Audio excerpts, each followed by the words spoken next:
Hey guys, what's up? Surma11 here with my review of Attack on Titan episode 6, and overall I'd say it was an okay episode. Basically the episode starts off with Armin, and I was kind of thinking that he was going to be the main character now since Eren's dead. And basically one of the people that they trained with what was it, 3 years ago or something, or for 3 years. He's trying to get Armin to come to his senses, and there's this other girl there, basically saying that everyone's dead, and the guy, he wants to hear it from Armin instead of just her saying that, just them assuming.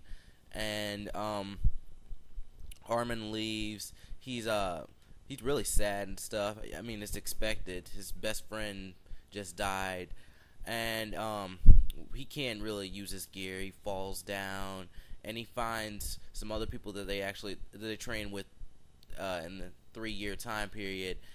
I think these two were lovers, I believe, and this girl's trying to bring her boyfriend back, but he's dead. She has been constantly giving him CPR, and after a while you just have to assume that he's dead. And then Armin's there. He's trying to tell her to give up, because it's making him even sadder about the whole situation with Eren. And I really like that, the whole emotional thing in Attack on Titan, because it makes you feel like the characters are actually real people. And the story shifts over to Mikasa, and there's this thing, I didn't understand it, but there's this rich guy, and he's blocking some part of the town or something. Maybe there's some part of the town that the people that the Titans don't have access to or something. And I'm also wondering, why don't they just go underground? Why would you build a walled society? And I don't know, but basically there's this Titan coming, and it's running like there's something wrong with it, like it's off or something.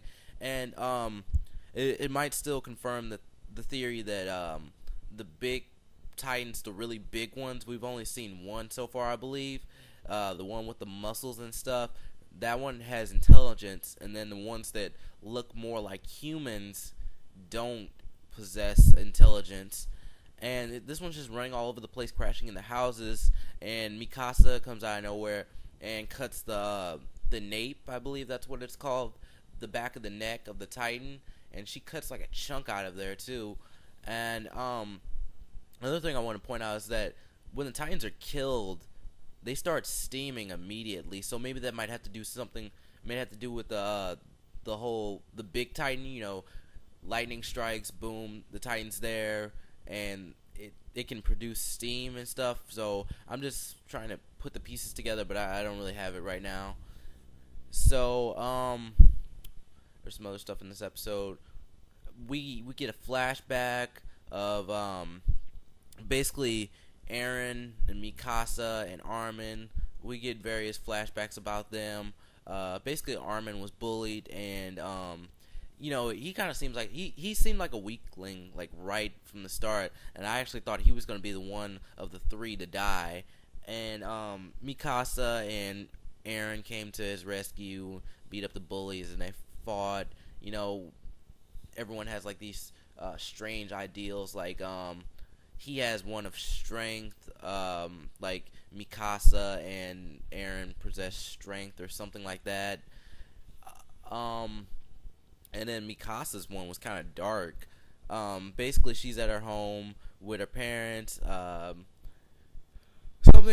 were having a conversation about like Mikasa will have her kids one day, and she's asking where kids come from, and then Eren's dad, her dad says that she can ask Eren's dad about it, and basically he thinks it's Eren's dad, and then the flashback fast forwards a little bit to the point where Eren and his father are knocking at the door, and then they go inside and they find her mom dead.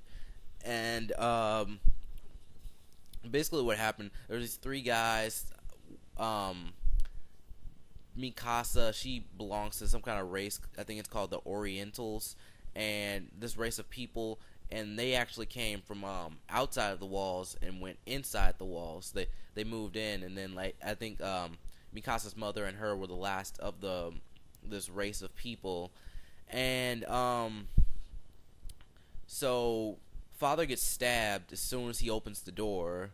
That's why you have a peephole, and then the mom tries to fight them. She gets an axe to the head, and I really love how like there's like a boss in this group of villains or whatever you want to call them, and he's cursing at the guy and he's calling him stupid and stuff because they were only supposed to kill the dad because the mom is a pureblood and Mikasa's not a pureblood. So basically they take Mikasa, and then Eren he goes to their cabin or whatever, and he kills he kills two of the guys, which is crazy. And I'm not sure if I really like that. That's kind of crazy for a kid to kill some people, but I guess it's possible. He has the weapon behind his back, and then he kind of makes the guy think he's all innocent and stuff, and then he just stabs him. He's dead, and then the other guy gets up, and then Eren comes back with like a broomstick with a sharp point on the end, and he just stabs him. He stabs him repeatedly, and Mikasa's just watching that. That was a crazy part. And then after he rescues her, she's like, there were three. And then the other guy comes in and just kicks Eren, and he starts choking him. And he gives the speech to Mikasa. She gets some strength, and an interesting thing happened. The knife broke once he gave her that strength, and the floor broke. So I don't know if the Orientals are like a really special race. Maybe they have some special powers or something.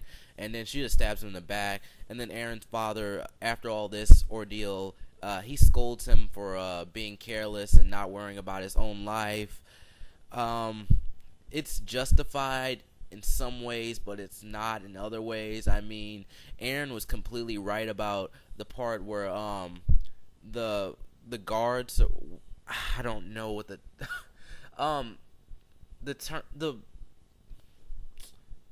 basically, the people that protect everyone inside the walls and kill the Titans, those type of people, I don't know their names. So they just arrived there too late, and Eren and Mikasa would have been dead, and I definitely agree with that. But Eren could have also lost his life in that situation. So Mikasa, she takes down another Titan. This is back in the main story. She takes down another Titan, and it's still so weird. Like immediately after she cuts the Titan down, it seems like the Titan starts to, let me see, what's the term? Decompose, maybe. The Titan's black, and it almost looks like you can almost see the skeleton. And yeah. So I think they were done with their work, and then she's about to go to help. I believe she's going to look for Eren and Armin, and I believe it's completely justified, and that definitely tells us some of the stuff about her character. I also forgot. Basically, Eren gives her the scarf that she's always wearing, and his father invites her to join the family. Now, I think there still could be more to this flashback, but maybe we'll see that later. And in the next episode, she'll find out about Eren's death. And it looks like Armin's like still having his emotional breakdown, but that's still justified. And this series is good, but I still say this is an okay episode. I'm not really that big on flashbacks. I mean, some people probably love this episode and give it a 5 out of 5 or whatever. But I thought it was a good episode. Can't wait to see what happens next. But I'm not really that excited to see what happens next. Just because it wasn't really that interesting to that point where I had to go online and just read the manga or something. But I am rambling now. Let me see if I forgot anything. Probably not. I think I remembered everything. Yeah. Okay. Well, let me give my theories on what happened to Eren. because main character can't die. The main character obviously can't die unless it's like the end of the series or something. And the whole situation with his arm and his leg, and many people have been saying that the